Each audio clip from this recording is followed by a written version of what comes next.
This, oddly enough, is a St. Louis story, which is fitting since we are partly in St. Louis right now. So News Nation put this out. Did the government poison a city? Inside the Army's secret tests in St. Louis. During the Cold War, the U.S. government carried out experiments on Americans without knowledge or consent. Former residents of a St. Louis neighborhood demand to know what the Army sprayed in their neighborhood. Army admits it sprayed a chemical containing cadmium, a carcinogen. One researcher asks, did they also spray radiation? So News Nation actually did a big video report on this. We're going to play a few minutes of it right now.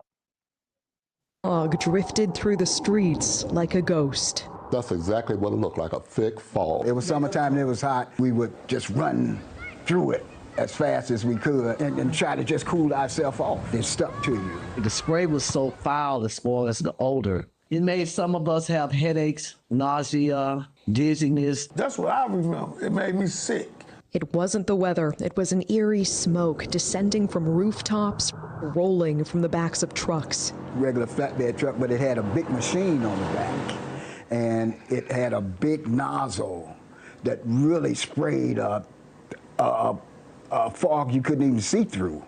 It was that thick, and it really, we felt it as it would adhere to our skin. And as far as the guys on top of the buildings, they tried to portray them to us as maintenance workers.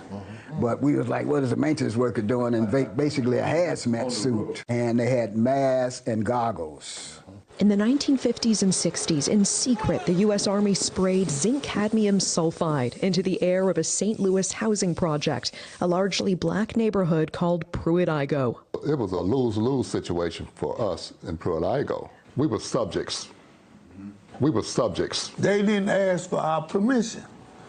We didn't ask for them to spray us. My government used me like I was a guinea pig.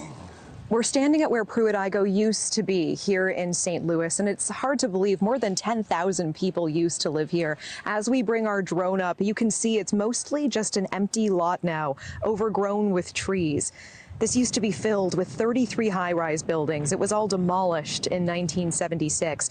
And according to the National Research Council, St. Louis was chosen for spraying experiments because it had similar characteristics to Soviet targets like Moscow in terms of population density and terrain and proximity to a So here, this American city has similar statistics to Moscow in terms of terrain and population density.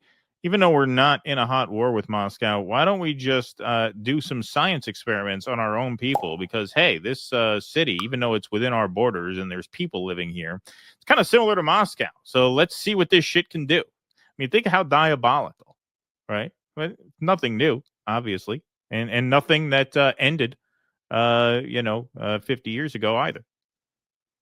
Well, if you see the Flint documentary, they show the military using parts of Flint for target practice. Of course. Yep. Look at East Palestine, Ohio. They could have done a proper cleanup job, but they needed the rails open. So yeah, fuck it. We'll just let it go. We'll call it a controlled burn, right? Yep. Fuck it. Let it ride. The government now admits to a secretive series of Cold War tests, including one dubbed large area coverage.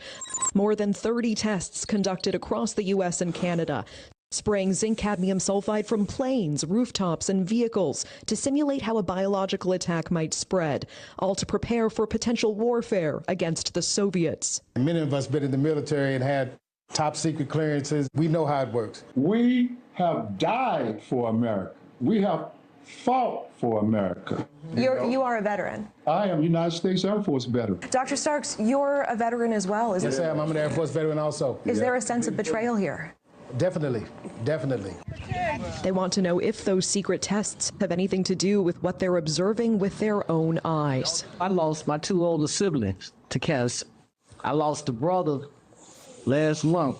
I've been diagnosed recently with a rare form of lymphoma. I had cancer of the left kidney, had partial removal of my left kidney. News Nation reached out to the Army for answers. They provided a one-page response. It says the Army's own Center for Health Promotion and Preventive Medicine investigated in 1994 and found inhalation exposure would not pose a health risk. They also cite later corroborating reviews, including a 1997 review by the National Research Council. Perhaps they assumed we wouldn't read the NRC's 380-page report, but we did, and the Army's statement doesn't show the full picture. In that 1997 review, the National Research Council explicitly says repeated exposure to zinc cadmium sulfide can cause kidney or bone toxicity or lung cancer if levels are high enough. And they admitted they couldn't fully assess the risk.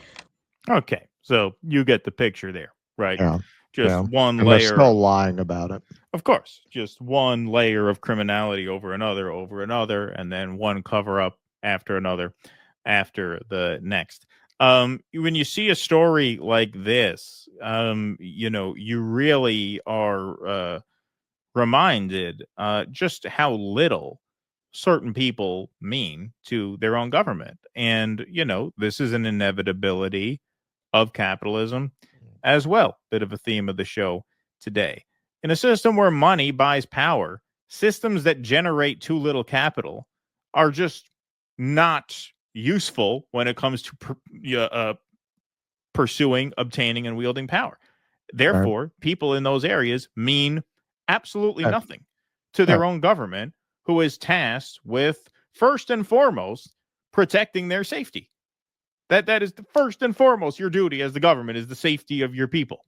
And to see incidents after incident of neglect, if not outright malice in this case, when you see this over and over again, it is really not too difficult to see why so many people just consider the government a hostile occupying force. I mean, if you walk around North St. Louis, it is plainly evident that the government does not care at all about the people living there. Not about their health, not about their safety, not about their longevity, nothing. Not about their kids, nothing. Zero.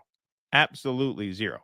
I have a little more. Do you have anything to say to that? Well, yeah. They went to the housing projects, of course. They didn't go to the white parts of town. And then you have, you have this very bizarre conversation going on right now. That's one of the things that's been really striking me since I've been here. Not for the first time, but it's the contradictions becoming even more clear. The fact that you have so many pissed off working class white people who've been worked up into a lather about how oppressed they are and how racism has been solved. And there are so many advantages that people who are not white have. I mean, it's just absurd.